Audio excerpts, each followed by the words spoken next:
Good afternoon, ladies and gentlemen. Welcome to the Carolina Conversation. I'm your host, Shammond Williams. And today we have one of my brothers on here. I mean, he's an outstanding individual. More importantly, we've been through the woods, as they would say. We've been through the woods together. But he hails from Philadelphia, Pennsylvania, where in 1993 he was a McDonald's All-American. He was also USA Basketball Player of the Year. He was also a first team All-American at the University of North Carolina. And he was also a 2004 NBA champion. But beyond all the accolades, he's an outstanding individual. And like I said, he's my brother. Ladies and gentlemen, welcome none other than the Rasheed Roscoe Wallace. What's good, bro? What's the good word, baby? How you doing? Man, same, can't complain. Just waiting this whole COVID mess out. Man. Yeah. Well, I know it's been a little difficult for you, for sure. For those who don't know, you've been coaching at Jordan High School, where you've been doing an outstanding job. And because of the COVID, there's been a lot of uncertainty in the basketball, if you're going to have a basketball season, if you're going to be able to be around your kids. And so, to a slight extent, how is that working? How do you feel? And what's your course of action moving forward? Well, right now, if they want the coaches vote, I'm all in because I got 3 seniors. And, I got to get these guys in school. I had one have an early commit, which is great. That's a little less pressure off of me. But I have 2 other seniors who I have to get in school. So, this whole COVID situation, we haven't been in the gym together since our season ended in February. And it's now, November? So I've been relying on the guys. You only can do but so many Zoom workouts and all of that stuff. It's the way that we are passionate about basketball. It's like I gotta get hands on. You know what I'm saying? I gotta get in the mix and shoot a couple shots and play a little defense so I can show you how to do it. And that makes for a better interaction. And I think you'll learn it faster. But for me, the same way you and I are right now, so I'm like, okay, Shammond, elbow up, hand, no, get down more. Like it's not gonna work. So, go defense. We looking forward to getting in the gym. No question, man. No question. But it's outstanding to see you in that position. I had a chance to come and watch you. Watch you last year, and you actually have Hubert's son on your team. Yep. Elijah, who I hold in high regard. But I think it's great to see you in that position because I know how passionate you are about the game, and how passionate we are about teaching the game. And so we've been in a lot of environments together, but I can tell you when I was sitting back at the game just watching you, man, I was just like, look at it, look at it, look at it. You just feel you feel a sense of happiness about seeing you happy and watching your passion in teaching, man. So I know those kids love you. I it don't take long for us basketball players to know what kids are thinking. We've been those kids before. Yeah, I was about to say we've been those same kids before. Yeah, we've been those. So it's great to see you in that capacity. But we're gonna go back, man. Let's go back to 1992, 1993, man. Being being the best basketball player in the country. A lot of people didn't know what they were going to get with Rasheed Wallace, and you were highly recruited. But what made you choose the University of North Carolina? Actually, I felt real comfortable on my visit. My chaperone was my good homie, Riley Boone, Donald Williams. He was my chaperone that weekend, and I think it could have been maybe part of his laid back demeanor, along with the whole environment and atmosphere at that time. It was sometime in the spring, and I just felt comfortable down here, and just Coach Smith being who he is, you know how great of a person, not even a coach, just a person that he was, and just talking with him, talking life facts with him, and then just having the chance to meet the rest of the coaching staff, because I already knew Coach Ford, because he was the one that was coming up to Simon Gratz, you know, seeing me, recruit me, and talking to my mom and my high school coach, Mr. Ellaby. But you know, I had the chance to meet Coach Gutt and Coach Hanners, and you know, everything was cool when I came down here. Now I felt that sense of family atmosphere.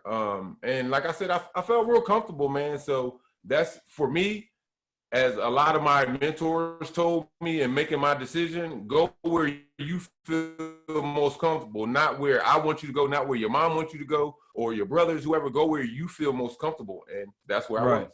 Now, it is interesting that you said that you were comfortable, but we also know how important, you know, Mama Wallace is too. You dig what I'm saying? So how did she feel about the University of North Carolina? But more important, how did she feel about Coach Smith? Because, you know, she's an outstanding woman, strong and firm to raise, you know, three great individuals. You know, how was her impact, or Coach Smith's impact on her? It was heartfelt, because they had plenty of conversations when I wasn't around, because I didn't even know that the day after Carolina won the championship against Michigan, I didn't know that Coach Smith and Coach Ford was going to come up to my house, but my mom did. So she had her own contact with Coach Smith, and it was times where back then you were only allowed to make a recruiting call, I think, between like 7 and 9 or 7 and 10, something like that. And it was times when Coach Smith called and just talked to my mom. You know, he didn't necessarily want to talk to me or have to talk to me. He just talked to my mom. And so they always had their great relationship. And it hurt her as well, you know, when unfortunately he passed on. But they've always had a tight bond themselves. No question. You know, I know how she held Coach Smith in high regard. So, you know, I know she don't play the radio. So I would have loved to have been a fly on the wall with them conversations. You know. So, you know, once you made your choice to come to the University of North Carolina, man, you came. It was, you know, kind of the three amigos. It was you, Jerry, and Jeff. And you know, I know for sure, you know, how things could have been. But give us a description of how things were when you got here, because you were here with the Montrose, the Salvadori, the B. Reese, the Donald Williams, the Derek Phelps, and many others, the Big Rolly. So and LD. You know, so how was it when you got to campus, you know, being in that environment with other great players and having to find your way? When I first came down to campus, my mom and my uncle dropped me off right there at Granville, and you know, it took me a while, truth be told, to get acclimated to the area, because it's so quiet down here. It's like so quiet, you know. And I had my dorm room was on the first floor, so pretty much I'm thankful for that, because I can hear the students' cars going by and parking, and that, you know, kind of sort of resembled home. But being home in Philly, you know, you're hearing sirens, you always hearing action outside. It's never no dead silence. So it took me a while to get used to that dead silence down here, but afterwards it became relaxing, you know, where you just gonna bunk out and I'm gone, and so it was crazy, but I got used to it, and I just love the whole atmosphere down here, man. You know, getting used to the guys. I came in thinking to myself, like, okay, I'm going to be practicing with the national champions, right? Number one, these are the same guys that beat, you know, Chris Webber, Juwan Howard, you know, Jimmy King. These are the same guys. So I'm going to be going against them every day. So I got to bring my A game in practice every day. There's no slouching. I got to bring my A game in practice every day. And I think it helped make me a better person because now you have to live up to certain standards when you're coming in on that national championship team. Because Right. one, you should always want to do your best, but it's like you got that extra incentive because, okay, here it is. They won it last year. They had a close-knit group. I don't want to let them down. Right. So I got to go and do what I can to, not necessarily be better than them, but to do my part so I can fit in. So once I found that little niche and where I could be helpful at, with being, I think my biggest thing was my athleticism. They already had, like you said, they already had Big E Montrose down there getting buckets with the hook shot. So they had the post game, filled up. Then they had Salvadori. He was another 7-footer that was down there. So, I knew I wasn't going to get major minutes, but the one thing that my high school coach told me and Coach Smith told me was, look, the minutes that you get while you're out there, be effective. If it's 30 seconds, if it's a minute and a half, if it's 45 seconds, 10 seconds, whatever it is, try to do something to be effective in a positive way. Right. Get a big block or a key rebound, dive on the floor, dive in the stands for the ball, get that possession back, whatever it may be. Do that while you're out there. And that's pretty much what I tried to live up to because, as I said, these guys are the national champs, man. So it's like, I can't come in here slouching. Stack didn't come in slouching. Touche didn't come in slouching. We were that tight-knit, and we was like, all right, we got to go in here, and we got to hold our own against the national champs. We're going into your sophomore year, my freshman year. What was your thoughts on that season and what you wanted to get from that season? We definitely got to do better than the way we ended last year. Being upset and knocked out in the first round by Boston College left a bad taste in my mouth. So I was definitely wanting to try to get back with them, but, it never happened. And it was a good game. They were a good team. They played together and, they stepped up to the challenge. But going into that sophomore year, it was like, okay, now we're establishing a more athletic kind of team because on that championship team, I would say B. Reese and G. Lynch were the most athletic guys on that team. So now, and Larry Davis too, LD was athletic too. No doubt. So now, here it is that next year, okay, we got some athletic guy. We got more athletic guards now. Because, D. Phelps was favoring a little like hip or knee or something at that time, my freshman year. Mm-hmm. So he wasn't 100% throughout the year, but he still, trucked through it. But I was like, okay, we're more athletic at certain spots. Of course, the athletic consistency stayed there with Stack on the wing after B. Reese left. It actually got more dangerous if you ask me because I think Stack is a better shooter than B. Reese. But both of them are crazy dumb athletic, especially at Carolina. Mm-hmm. So my thing was like, okay, it's one, my biggest topic, we got to beat Duke twice. To be honest, that was like, I know it's not as gratifying as winning a national championship, but man, it's little personal battles, and that's happy to play with. So going into that year, one was definitely to beat Duke, and two was like, look, we gotta get to Seattle, we gotta get to this Final Four and win this championship, and that was our main goal. And we had some turbulent times throughout that year, ups and downs, but we were there, and we lost to a good Arkansas team out there in Seattle. So I don't have no regrets about it.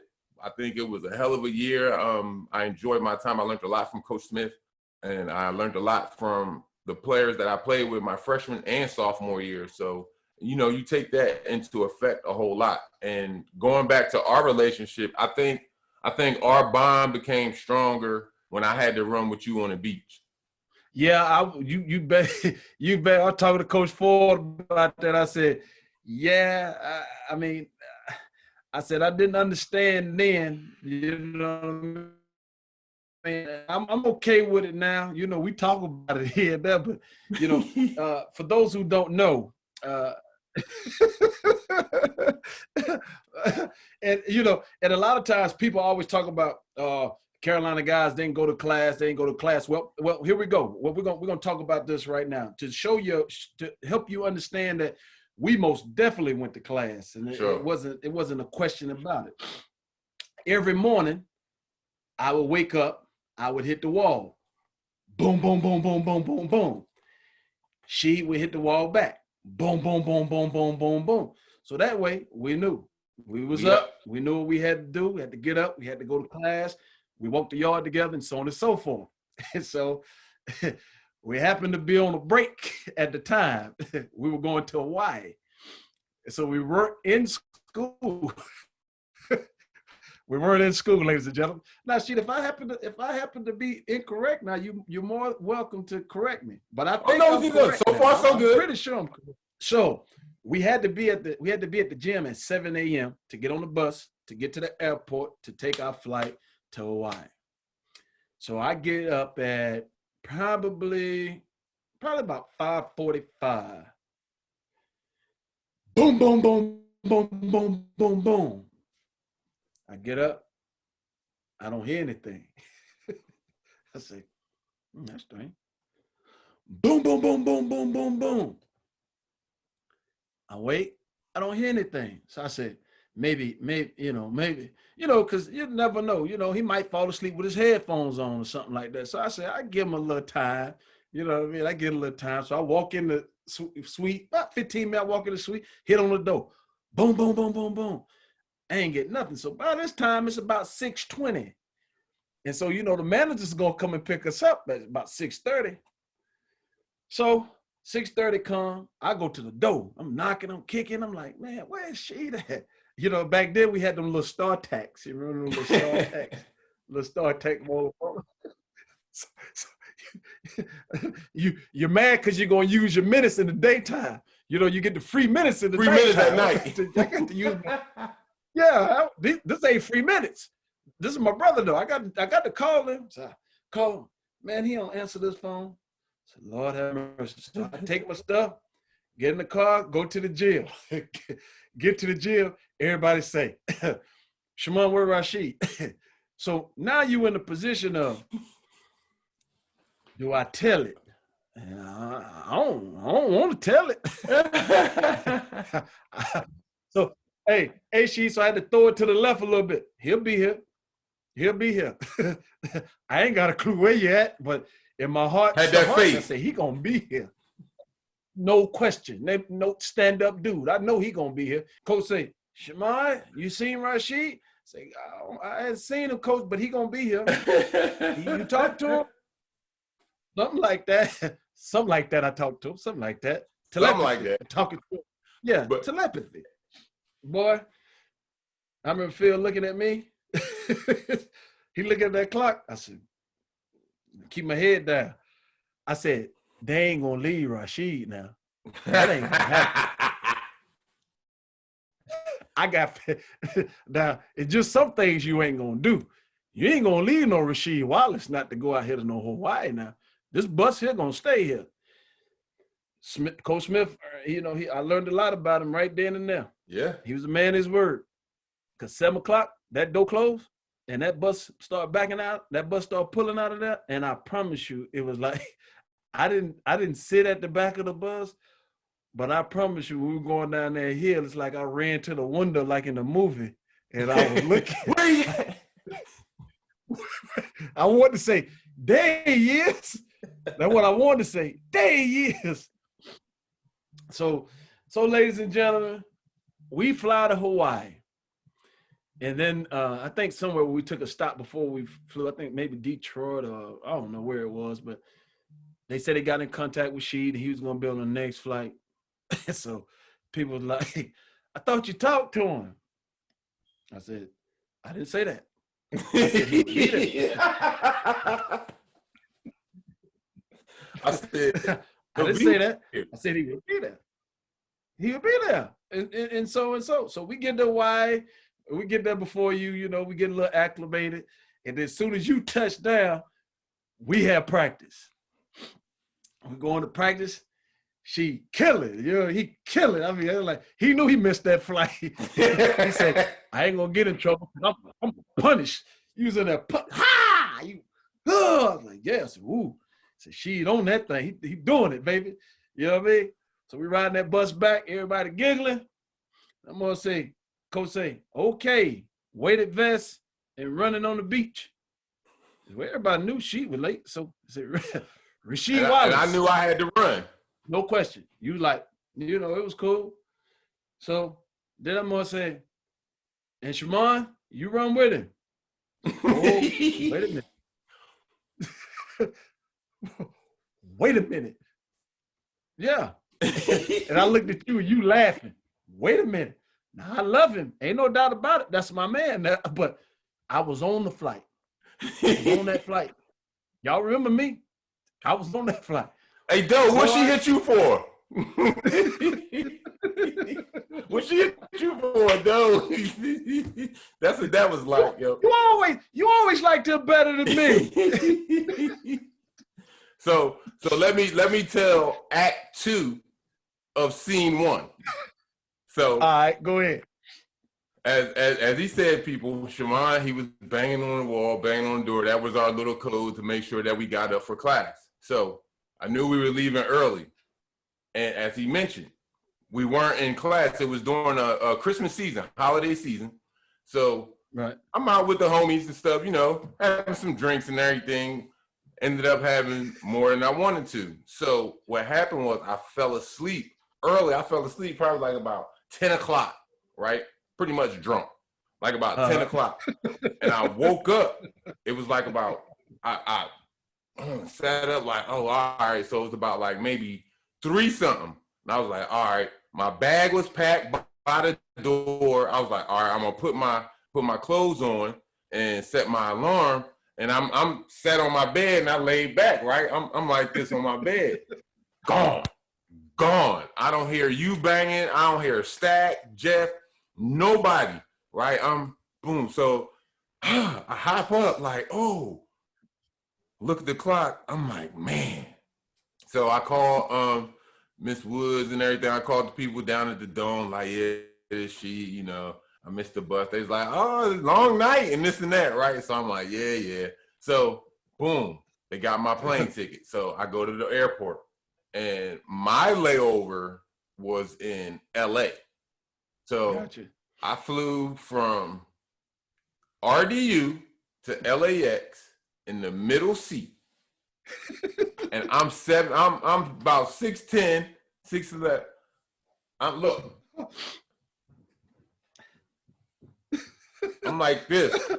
5-hour look. I'm trying to go to sleep. I go to sleep like this. I put my head on a seat in front of me. I'm trying every which way to go to sleep. All this, right? It was one of the most uncomfortable rides. And my batteries died on me in my Walkman. So I'm like, can it get any worse? So boom, I get to LA. You know, I get to the gate.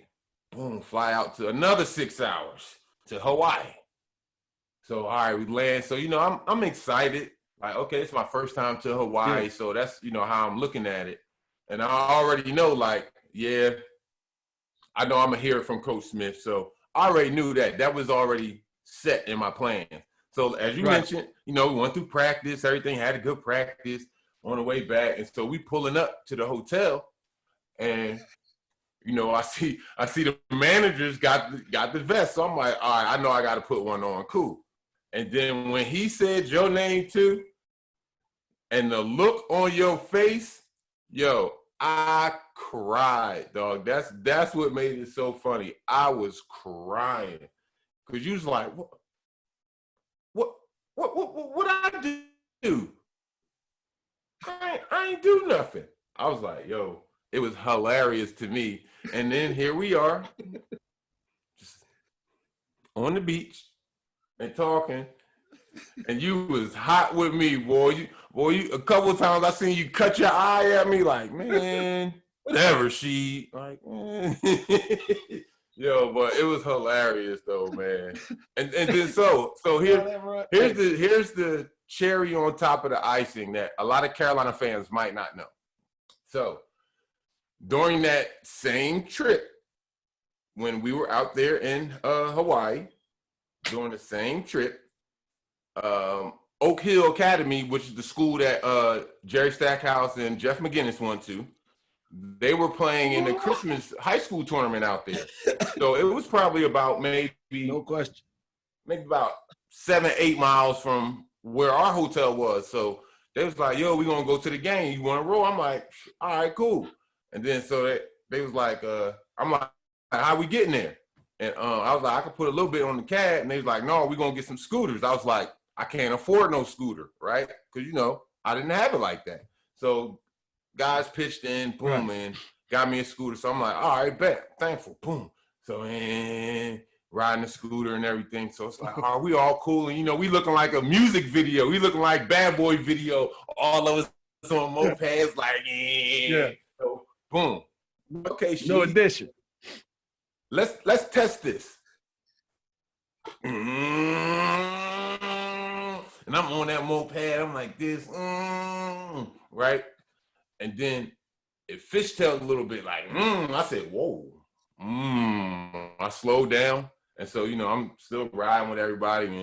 And so as soon as I revved that thing back up, it fishtailed on me like, whoop. Flew off of that joint head first, put my forearm on the ground, roll with it. So all of this right here from about my wrist to about right here on my elbow to the white meat, rolled over, scuffed my shoulder up to the white meat, kept rolling over, scuffed my knee up to the white meat. And I'm hurt, right? I'm laying there. Look, I don't know if any of you familiar with playing John Madden from back in the day, and when your guy got injured on the field, he was laying there like this. That's how I was laying down there on that ground, right? So, boom, laid there for a couple minutes. Guys came back like, yo, you all right? So I'm like, all right, I sucked it up. So comes time to ride back to I'm like, look, I can't go to the game. I got to go back, get some treatment on my forearm, my shoulder, my knee, my back, everything, right? So how we going to get back to the hotel? The scooter's done. So y'all, look, I hopped on a scooter. The handlebars on the scooter was like this. Tilted, turning to a hard 90-degree right. But the wheel was still straight. So I'm riding it back like this. Get back to the hotel. And, the trainer take me up, bandage me up and everything. I was like, yo, I said, this cannot get no worse. And then went out there and still played the next day. But I was like, man, I cannot wait to get back to Chapel Hill. That trip, for me, that was a bad trip. Yes, I was extremely upset about having to run with that weighted vest. But to make things better, guys said, hey, you know what? We're going to go see Oak Hill play. And one of our friends that played at ECU, Chuck, he on that side as well. So we said, hey, we're going to go. And like she said, everybody didn't have the financial means. But what they did give, they gave us activity money. So I don't know who it was, made a good deal, activity money, whoever, we bought enough scooters that they would give us a break. So we got us some scooters. And Lord, ladies and gentlemen, we riding those scooters, and we decided to stop at the gas station. For some reason, we stopped at the gas station. And so everybody knows Rasheed Wallace's background. He's from Philadelphia. Now, if you know Philadelphia, they do have a substantial amount of people. They have a big background, and people ride bikes. They wheelie those bikes, and they do all these tricks on the bikes and so on and so forth. So, the country boy like me, we try to just stay upright. So while we were at the gas station, he was showing us a little tricks. He was bouncing on it. He was laying down on it. I was like, look at she. Look at she. He know exactly what he's doing with that thing. Look, And so some scooters were faster than others. Some. And so he said to me, hey, Room, you know what? If you want to make that scooter go faster, this is what you got to do. You got to bounce on it. Got to bounce on that thing. So I was like, well, you know what? Mine goes pretty fast enough for me. You know what I mean? You know, I'm a little conservative, you know what I'm saying? So I'll stay in my lane. So, you know, Stack had the fast scooter and we were riding. And then here comes she bouncing past us. And so as I see you go past us, in my head, I said, it works. It works. You know, like Mikey, it really works. And so she riding, you know, he get out ahead of us, you know, pretty good. And I was like, shoot, he getting it. I said, you know, I'm thinking, shoot, he know what he doing on them things. And so I remember me, Clyde, and Stack was in front of us a little bit, and Charlie. And I saw you laying down on it, and then I seen it fishtail. Boom. I looked at Clyde, I said, did you see that? He said, yeah. I said, oh, you know, she better be careful. And, you know, you still riding, you know, you cool, you know what I mean? You look better than us, you know, we like this. You ingratiated, you know? That thing fishtailed again. Boom. I said, whoa. I said, look, I said, man, it fishtailed again. And by the time I said, somebody need to tell him, I seen that thing do just like this. It was amazing. It was amazing. It went like this. I said, oh, he straightened it back up. Then it went like this. And then he straightened it back up. I said, oh, did it. And ladies and gentlemen, I tell you, you know this man's athleticism. It was like the $6 million man. Like he hit the ground, he rolled, and he came right up on his feet like he was Chris Brown. If any of y'all are familiar with Chris Brown and how he dances, he came right up like Chris Brown. This was before Chris Brown though. So he stood up and he was like, whoo. I was like, you know, everybody like, oh my God, you know, like everybody's scared, you know, because we care about him. So we want to make sure he all right. So he got it, he was like, oh, it's like, you all right? And it looked so bad that a man in a station wagon stopped. And he said, do y'all want me to take him to the hospital? I don't remember that. You remember that? That man was like, yeah. He said, do y'all want me to take him to the hospital? And we were like, you okay? You okay? You was like, yeah. And so as this time, you began to wipe the dirt and stuff out of the gravel, not dirt. Well, gravel. He just cut his arm up. You know, you're trying to find some solace. He just cut his arm up. Yeah, gravel. There, gravel. Yeah. I said, well, he just cut his arm up. Then when you turn to the side, I seen all that cut up. I said, in my head, I said, Coach Smith gonna kill us. he gonna. I already had to run for him with the weighted vest, and I was on the plane. Lord knows what he gonna do to me on this one. You know what I mean? And so, you know, it wasn't that funny at first. But once we figured out that you was okay, it was like me and Stack, we for whole 20 minutes, me and Stack, we made a conscientious effort not to look at each other. We refused to look at each other. Anytime we got by each other, we would turn our head. You know, I'm not gonna look. You know, you say like Prince, do not look him in his eye. So I don't say this. I'm not gonna look him in his eye because if I look him in his eye, I know what's gonna happen. I'm gonna bust out laughing. This is my man, so I can't laugh. So you said, man, I gotta go back. I can't go. So we was like, all right, shoot, we just gonna go back. Well, let's go back and get him straight first. So when you got on that scooter, you know, we riding back and, you know, I'm driving like this, Stack like this, and we making sure that we don't look at each other. Don't look. And so I happen to say, where's she at? And I look back like this, and I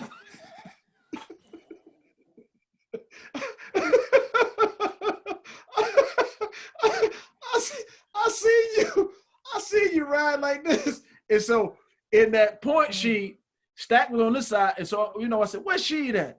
And so I turned this way and Stack turned this way. So it made us kind of look at each other to a certain extent. So we looked back.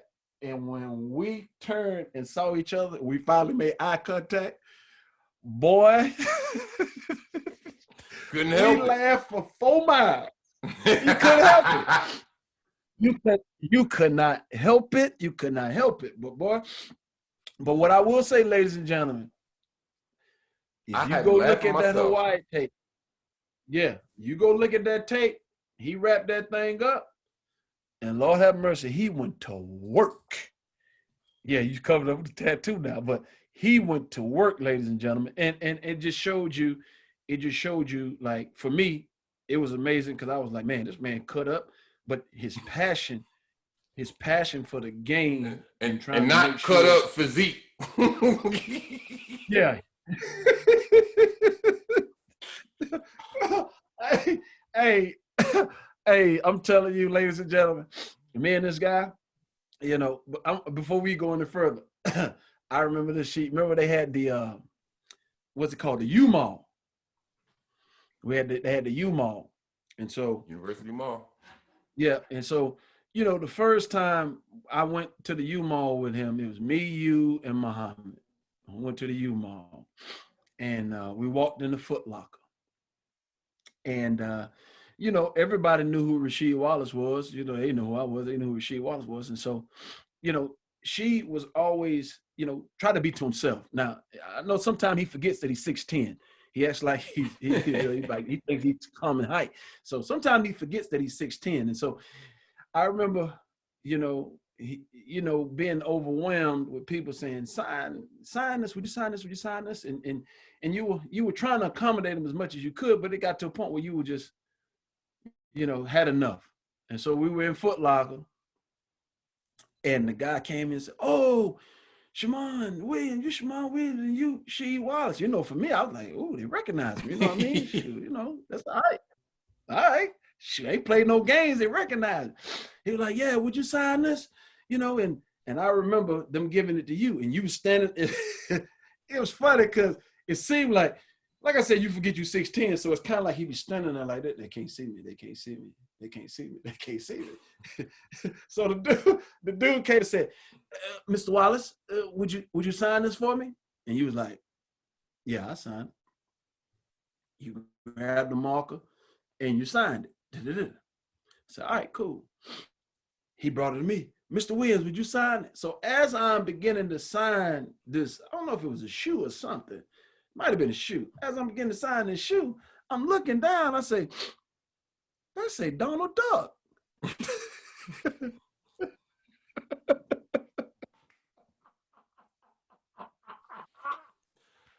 My name was Donald Williams that day.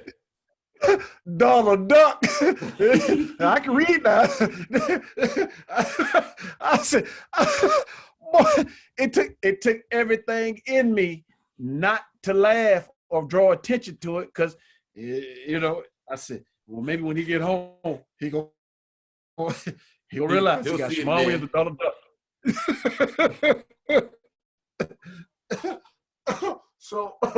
So, you know, just those things, man. Like, I gotta give them one more, man. I gotta give the people what they want. Give the people what they want. Was it belts? I gotta give the people what they want. You've been winning the belts. It was in belts.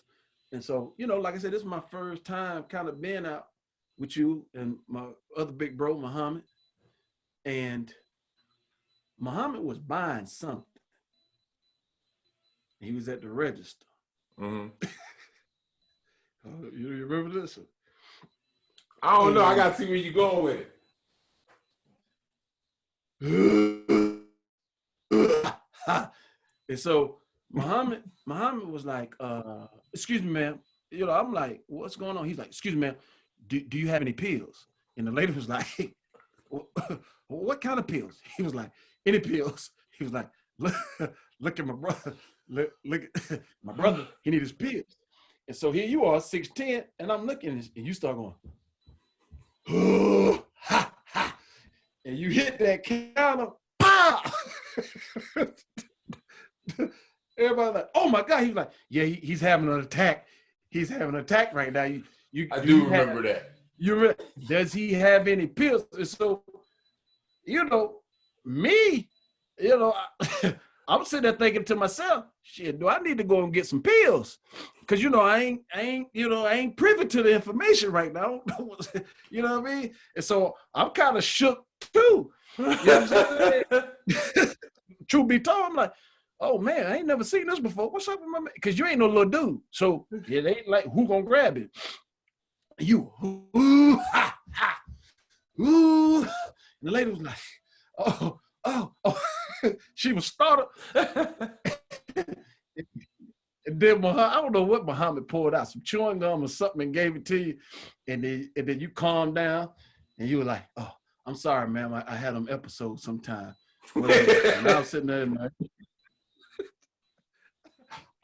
my head like, we're gonna have us some fun.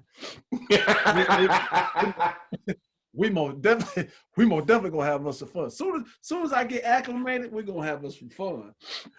And so, man, going back to the season, I had to reminisce because we were there together. So, but going back into that season, I remember you playing at an extremely high level, man. And to a serious note, how you carried us. You and Stag, you carried us, and Jeff did his part as well, and Donald. Everybody was doing their part, but you kind of separated yourself there for us. And Coach Smith never let Big shoot threes. And it was interesting because Larry Brown was talking about this when I interviewed him, not knowing that I had actually been there myself to see it. So I remember in practice you came down, we run a transition break, and you shot the three. Bam. And of course, I knew you shot the three because we'd be in the gym together. So I know that you could shoot it, but you had never shot it in the game. Yeah. You had never shot it in practice. And so I don't know what happened. You just caught it and you lined it up and shot it. Bam. And, everybody else just ran back on, like, I know I wasn't tripping. I know you could do it. So, yeah. Ah! What is that? You turn around, you're like, what? And you're like, what? When did you start shooting threes? Coach said, when you start shooting threes, and you were like, well, coach, I mean, he ain't come out here, so I just shot it, Oh, we just, he going into the corner, oh, we just gonna take a shot because we, I was like, she done did it this time. So Coach Smith, Coach Smith thing was, he said, well, if you feel like if that's a good shot for the team, then you should be able to hit 7 out of 10. You should be able to hit 7 out of 10 of them. And until you can make 7 out of 10, that's not a good shot for this team. And you say, do you think you can make 7 out of 10? You was like, yeah. Yeah. And in my head, I was like, oh, no. Yeah. Go. You going down the road, wrong driveway on this one, coach. So, because he was upset because he felt like it was a selfish shot. You know what I mean? So he had them pass that ball to you, man. And she stood there. Throw it to her. Wham. 1. Wham. 2. Wham. 3. Wham. 4.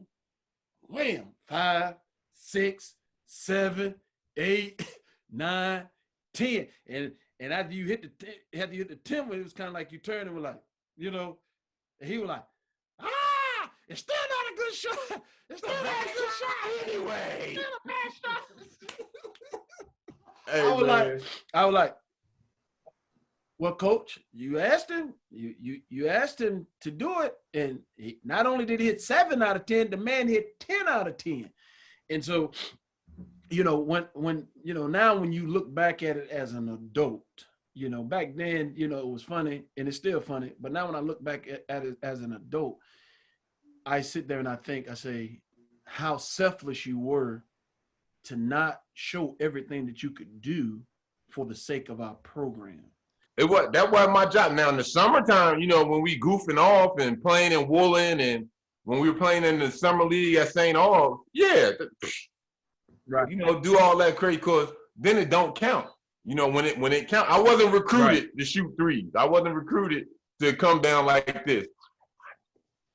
they Yeah. recruited me to run, rebound, and dunk. So Yeah. I left the But 3-point that game to selfishness, y'all. man. Yeah, but that selflessness, man. I mean, like, you look at kids now and everybody wants to show what they can do. And so at that time, people really didn't know what you were capable of. And I think, truth be told, just, shooting it straight, I think even in your career, because you were so selfless, people didn't really get to, I ain't gonna say they didn't get to see you, but like I always tell people, oh man, that man could do anything he wanted to do. He just is a team-oriented, unselfish person. And so I think a lot of people don't get to know the Rasheed Wallace that we know because, they always say, he always get into it with officials and all that. And most people would consider that to be selfish. But when you look at the unselfishness, because getting on officials, that's just your thing. You know what I mean? It ain't no bad thing. It's just who you are and what you do. But I think the unselfishness of you as a person showed throughout your whole career. And I saw it at Carolina. And so for me, my question to you is, how did you just continue to say, you know what? Like, I've never heard you say, I'm gonna do me. That is one thing I've never heard you say. Maybe I wasn't around, but I've never heard you in my life say, you know what? I'm gonna do me. Or you never thought about others before yourself. Talk about that Rasheed Wallace. What, how you get that? Because that ain't in me sometimes. Well, I want, like Coach Smith, learning things from him and my high school coach, Bill Ellerby, especially Mr. L, he was the one that taught me that whole team concept. Like you can be just as successful with the team as you can with that individual player. So, at first, growing up, all you see is individuality. I grew up with watching Dr. J, the Sixers, Andrew Toney, Hersey Hawkins, Sedell Threatt, Moses Malone. I grew up watching them, right? And then once I started playing basketball, high school basketball in Philly, it was this one kid by the name of Kareem Rab Towns, by far the best high school player I ever saw, ever. And that's even as far going up to the guys today. By far, Kareem Towns is the best high school player I ever saw. So with playing against guys like him and seeing different ways to play, like he always got a lot of points, but they could lose. Like he might have had like 45, 55 points in a high school game, easy. But they might took an L because the other guys, the other team he was playing might have had 2 or 3 people, and it was just him. So I got the team concept early from my high school coach. Like, look, it's like I always use this example right here. So you got each finger. You got your point guard, you got your shooting guard, you got your big, you got your forward, and you got your small forward. You got your 5 people, right? So now, when you're out there, each one can do their own thing, right? Each one can do their own thing. So if I smack you, it'll hurt like, oh man, but them 5 come together for that fist. That fist is gonna hurt more. And that's more unity. It's harder to break up. It's easy to break a finger like this. I grab, now that's 4 out of the 5 might be on the same page. That 5th guy might be thinking about me. Oh, it's my turn. Like you mentioned, it's my turn. It's my go. I'm gonna do me now. But when you come together, even if you say that, you can't because you're still together. You still got that fist. And so having that team mentality is what I've always been raised on. And it just so happened as what Coach Smith taught as well, because a lot of people were amazed about how can he coach all of these Burger Boy All-Americans and none of them got egos. Nobody's out there trying to out-duel or outplay, the other guy. They all on the same page. That was that winning concept that Coach Smith had. And that's something that made us as that Carolina family close knit that a whole lot of other colleges wanted. They wanted that family atmosphere, but we were close knit. We were that family. So I just carried that over to the NBA. Same way. Yeah. In Washington, of course, I didn't get much burn playing behind the first $100 million man in the NBA, Juwan Howard and Chris Webber. They were the main guys on the team. So I was expendable. So with me getting traded to Portland, learned some jewels from Kevin Duckworth, the late, great Uncle Cliffy. You know, they taught me some jewels. So all of that carried over like, okay, yeah, I could go out here. I could average 25 and this and that. But if we don't win, what does it mean? It don't mean nothing. That's right. It don't mean nothing. So no, let's go out here together. I don't care. If I get 2 points, we got that W, I'm with it. You know, it makes me feel better. It makes me feel about the sour-faced game that I had, the messed up game that I had. It makes me feel better that we got that win. You know, be like, man, I didn't do this tonight. My man scored this tonight. And then somebody might be like, but we got that W. You're right. You're right. And so it's always been that team concept with me. And that's what I try to teach my guys over at Jordan High School now is team. You know, you have a lot of, especially now in today's game, where all you have is ISO plays and so much individuality, but it's no real team. That's right. Right. You're absolutely right.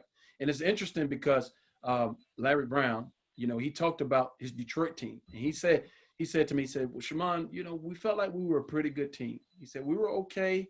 He said, he felt like they were treading in the right direction. He said, but we went to a whole different level with the acquisition of Rasheed Wallace.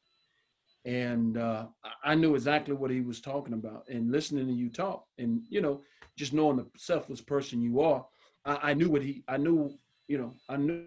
meant, because here it is. Truth be told, you know, a lot of people won't say it. Here it is, the most talented and the best player that you have on his team.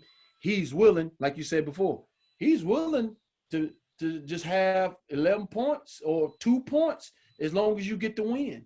And a lot of times in today's society, when you have the best person that is not willing to sacrifice for the team, like you said, you might win some games, but you're not going to be sustainable for years and years in. And the one thing that I always say about you is, you know, once you got an opportunity to be in a position that you were playing some significant minutes, all your teams were on. Every team that you played on won. You know, that's why I hold you in so high regard. If the man is not selfish on the basketball court, how can you expect him to be selfish off the court? And that's the most important part. You know what I mean? Who you are as a person off the court. You know, like people, you know, you find a lot of people say, you know, they do meet you, they be like, man, he's nothing like I thought he was going to be. Mm-hmm. And they was like, I said, what you mean? They say, well, when you see him on the court and him going with the officials and stuff like that. They expect me to be an asshole. I said, you got it. Yeah, I said, you got it wrong. I said, he's nothing like that. But I tell you what, go put some stripes on. You put some stripes on, walk up to him with some stripes on, and watch how it's going to go. I said, nah, man. I said, y'all, you know, you don't get the understanding of his passion for the game and wanting to win and just fairness. And so, you know, I mean, it's been shown. I mean, you look at the stuff that you're doing now. I mean, like how much you take, you know, people don't notice, like you drive water up to Flint, Michigan. You know what I mean? Those types of things. I mean, you look at the Black Lives Matter stuff that you did down in Charlotte, you know, and every summer you were going out to the Nike Elite 100 and working with those kids and stuff like that, man. And I just think that for me, you know, yeah, because I love you, you're my bro, but I don't think people give you your roses. And so a lot of times in my segments, I like to make sure that people get their roses, not because they should just have them, but you most definitely deserve them, man. So, you know, man, I want you to continue being you, which I know you're going to do. I ain't got to worry about that part. But, for sure, you know, just keep fighting the good fight that we try to fight trying to be, you know, stewards of Coach Smith. You know, man, you're an awesome individual. I think this podcast is going to allow people to get a chance to see you in a different light because you're personal. You know, it ain't like she's gonna talk to anybody. Now he ain't doing that. Now, he just ain't. But, he just ain't. But man, I'm very thankful. I'm very thankful, man, of our relationship. I'm thankful that you chose to come on the podcast and spend a little time with me. But more importantly, I'm thankful for, you know, all the things that you've done for me in the years, man. Just the fellowship, the brotherhood, man. You know, just getting together, having dinner, you know, sharing your mom with me and vice versa. You know, man, it's vice versa. Yep. It's been a great ride, my brother. It's been a great ride, and God permitting, we'll have 40 more years to do it. Oh, no doubt, man. Hey, I appreciate it too, and thank you, man, because you know we've had friendship for 20 plus years, man, and you know I'm thankful and grateful for that because you can't say that about everybody, you know, and that goes to show you that bond is deeper than basketball. Yeah. You know what I'm saying? Is to me, it all goes hand in hand. Some of the lessons that you should learn and know in basketball can equate to life lessons as well. So, you know, I'm thankful as well, man. And it's a pleasure, you know, to know you, your family, your mom, your kids, your wife, man. It's awesome, bro. And hey, now comes the fun part, to sit back and watch them grow, and we can laugh at them and sit on the porch while you got your lemonade, I got my beer. You know, I'm good. I'm good, man. Well, we appreciate having you, man. Ladies and gentlemen, let's say thank you again to the Mr. Rasheed Roscoe Wallace. Yes, sir.